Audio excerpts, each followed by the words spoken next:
Hello, everyone, and welcome to the Divorced Dad Diaries. And I'm your host, Stéphane Jutras.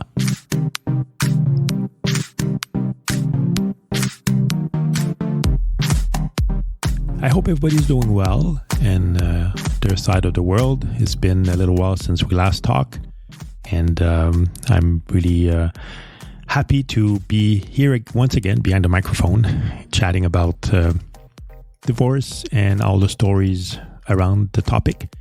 I know it's been a little while. Hopefully everybody's safe and starting to enjoy the end of winter and getting in my opinion, the good part of the year. I'm not much of a winter person, so I'm sorry if I don't want to offend anybody or any winter lover, but definitely spring and summers are my favorite season. So many things can be done, and I'm looking forward to that. So I hope you are too. So you're probably wondering, looking at the title of this episode, there are two certainties in life, and you're probably wondering, what will I be talking about? Death or taxes or both? Actually, I won't really be talking about death since it's not the most fun topic to talk about. But all I can say related to death, from my own experience as well, is basically you have to make sure that you are prepared. I mean, going through a divorce is very tough and everything, but at the same time, once you're done, or at least, when you're separated or divorced, you have to make sure that things are taken care of because again, that's one of the certainties, when you pass away. For example, one thing that I had to kind of revisit and look at is the will, because you probably had a will before, and this would have to be changed to see how will this happen and who will take care of the kids and the money and everything you have. And so definitely it's worth getting an appointment with a notary to kind of revise the will and make sure it's in order, so that if anything happens, there's no surprises or fights or any question on what to do. Even if you have your will in order, it might be still some conflicts on that part, and definitely seen that, and I'm sure a bunch of you guys seen that happening as well. I always say, you kind of know actually how a person is when you see them going through a divorce and also death. So it seems that the true nature of people come out during that time. But again, that's my little opinion. So definitely, I would make sure to look at that, and also, for example, life insurance and other investment that you have, and you have basically beneficiaries in there. So you want to make sure that this is updated as well. I mean, there's nothing that says that you cannot keep your ex-partner in there, but just to make sure that you revise those and they're in order. And if anything happens, it gets resolved properly and there's no discussion about that. So that's what I would suggest. So that's it. As you know now, the topic about death and taxes, but more taxes, because that's one thing people don't really tell you. I mean, you go to the divorce, and I talk about it, obviously, in all my episodes, and the different costs involved on that part, and the emotional part as well, and everything else. But at the same time, there's also some things to take in consideration, and also make sure that they're in line and they're taken care of, because you might kind of get into surprises at the end of the year when you try to do your taxes. And often you have a lot of questions. You don't know what to do. So either you start Googling about it, which I've done, and I think that's a good way to start. You can also talk to your accountant as well, if you have an accountant, or even you can book some time with them just to discuss about taxes and how to deal with them.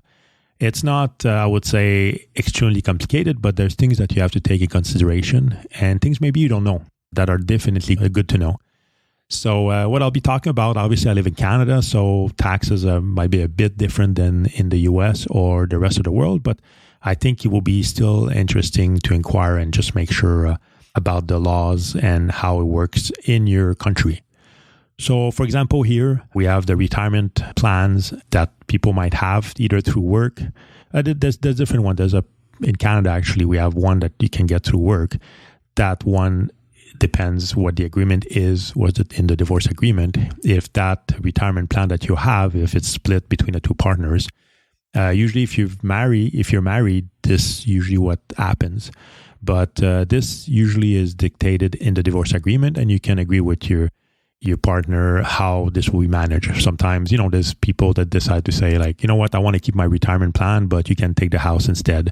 So depending on how much you have in there, it makes a difference. Here in Canada, we also have one from the government that they give us. So this one actually, not too long after you get papers in the mail, and they actually take care of the division of that. So they re-update it, and once you notify them that you've been divorced, and that's one thing I didn't mention, but that's something kind of important. You do it through your taxes, but just to notify the government that you're divorced or separated, because it changes a little bit, and they really love to be aware of your status. Big brother out there. But definitely, if you're divorced, there's different things that apply to you as well. So that's something to keep in mind.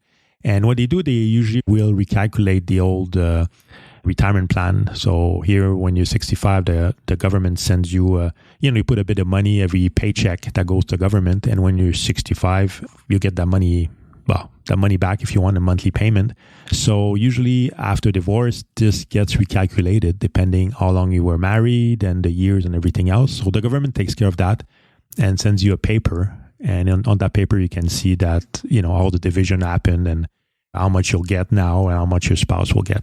Like in my case, I was most of the years the only one working. So, it kind of got rebalanced a little bit. So mine was almost cut in half. But if, let's say, you have your two partners were working during that time, it kind of gets balanced just to make sure it's fair. So that's one thing to keep in mind.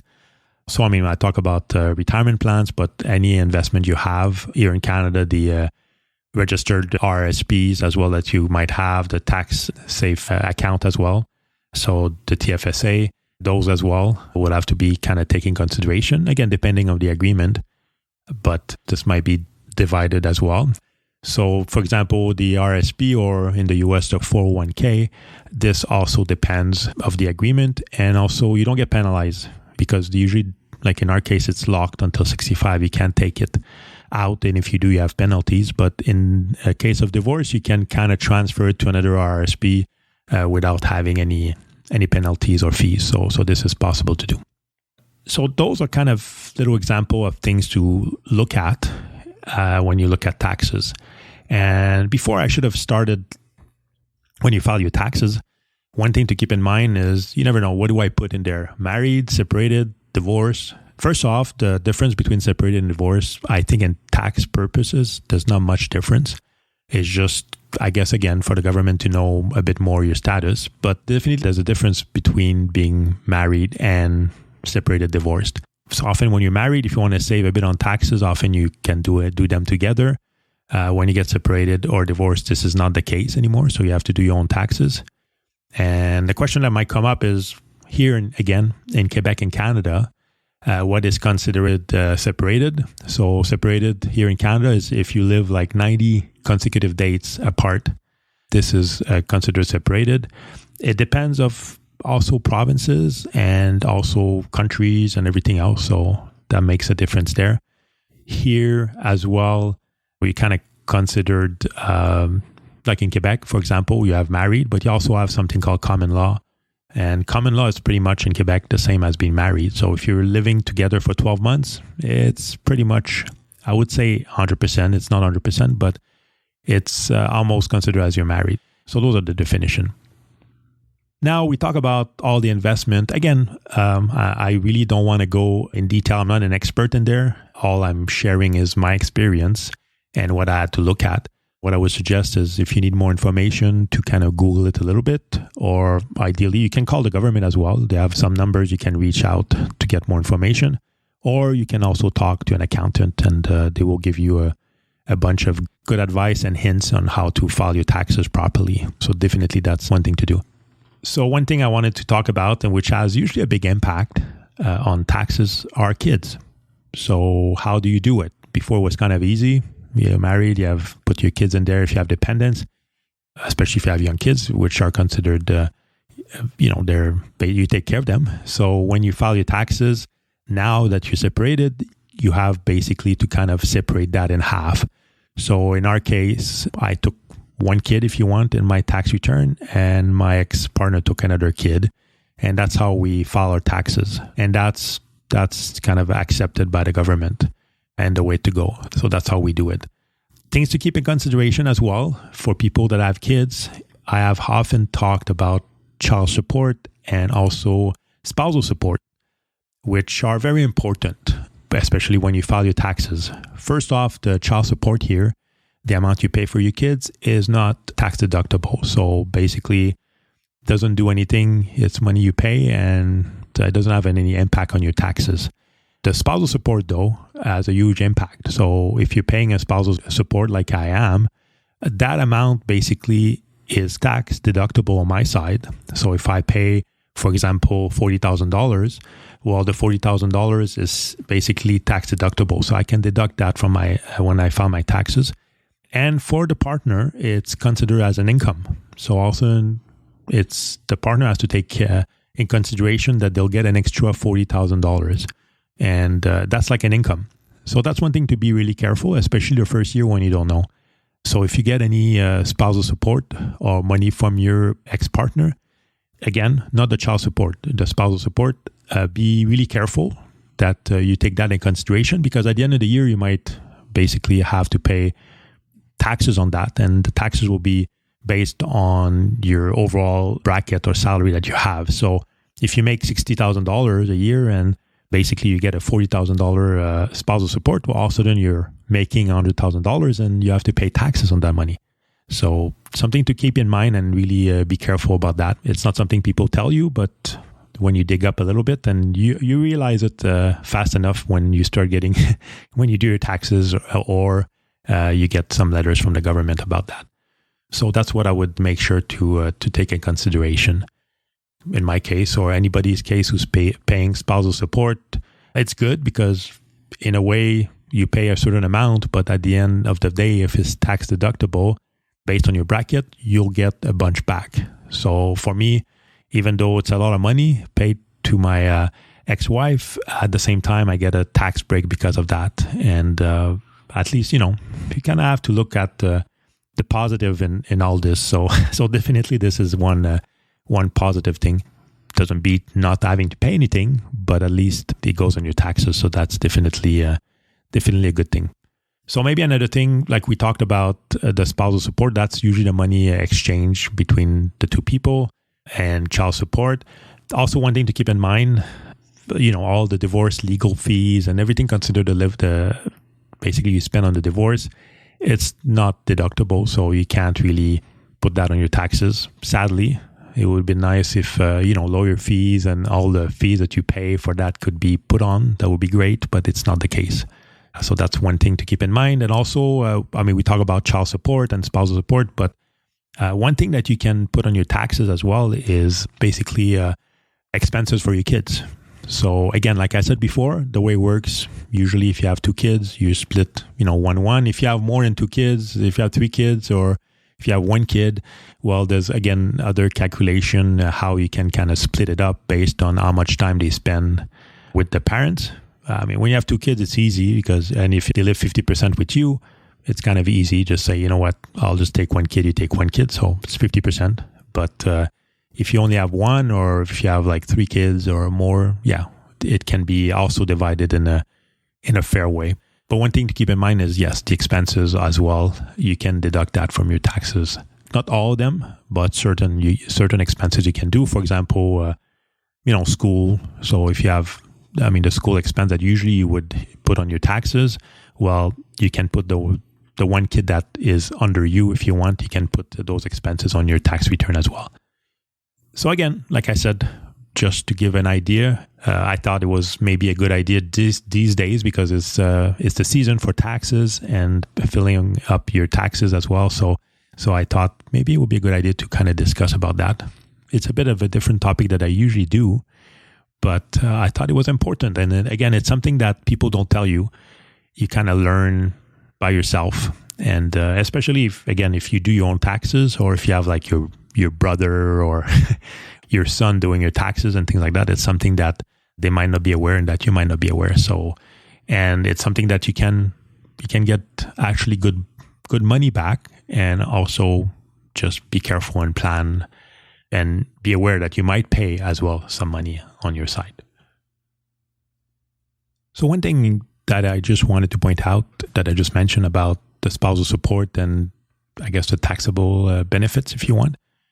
when, for example, in my case, when I was discussing and trying to get the divorce agreement in place, and when we started talking about the spousal support and negotiating the amount and everything else, that's one thing as well that we kind of took in consideration. Sometimes at that point, the amount seems high, and it often might be high. But one thing to keep in mind as well is, as far as the spousal support, you would get some money back at the end of the year. So the true cost really is a bit lower on that front. The only disadvantage, obviously, is that you have to basically pay the money up front and wait for your taxes to get some money back. So that's definitely something to keep in mind. That's one thing that kind of at least helps a little bit, giving a tax break on that front. Also, there was other discussion, and maybe it's a bit off topic now, but even with the actual spousal support, there was also some discussions, and I heard some people, they decided to put that spousal support in kind of an investment for their kids, or in bank accounts for their kids and trust for their kids. So that's another option as well. If that's done, I'm not too sure about the tax implication on that one. So that would have to be something to be looked at, but also different options. So bottom line, really, the goal, like I said, of the episode was really to discuss a bit about the taxes and the tax implication for the support and the money that is exchanged between the two people when there's a divorce. Just to make sure that everybody's aware about that. And if you have any question, like I said, I think it's worth kind of asking them when you're negotiating as well. I think if you negotiate the agreement, it's something to also keep in mind and discuss at that point the implication.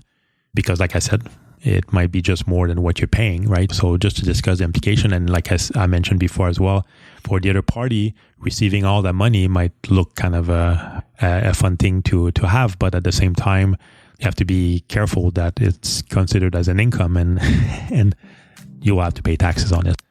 So that's it, I think, for this episode, and I hope that you enjoyed it as well. And again, if you have any question, like I said, I'm definitely not a tax expert or any expert on that front. But up first, I would basically suggest to go on Google and talk to someone. But if you have any question, you can let me know, and I can definitely point you to some links or answers there, and just helping out on that from at least to get you started. So that's it for this week. I hope you enjoyed the episode. And as always, if you have any question, please feel free to reach out to me at TheDivorcedDadDiaries@gmail.com. You can also reach out to me on social media, Facebook, Instagram, even Twitter if you want. Don't hesitate. You can go to my website as well, www.TheDivorcedDadDiaries.com. And you can find also all the information in there and past episodes and everything there. You can also, if you don't mind, please subscribe to my podcast. You can use any platform you want. I'm out there pretty much everywhere. So feel free to just subscribe there so you'll know when I post a new episode, and you'll get a notification as well. If you like the episode, you can also, if you want to spend a couple of seconds to give me a little rating as well, which I always appreciate. I always love having those and reading those and knowing what you guys think. So please feel free to do that. And I hope everybody stays safe. And until next time, bye-bye.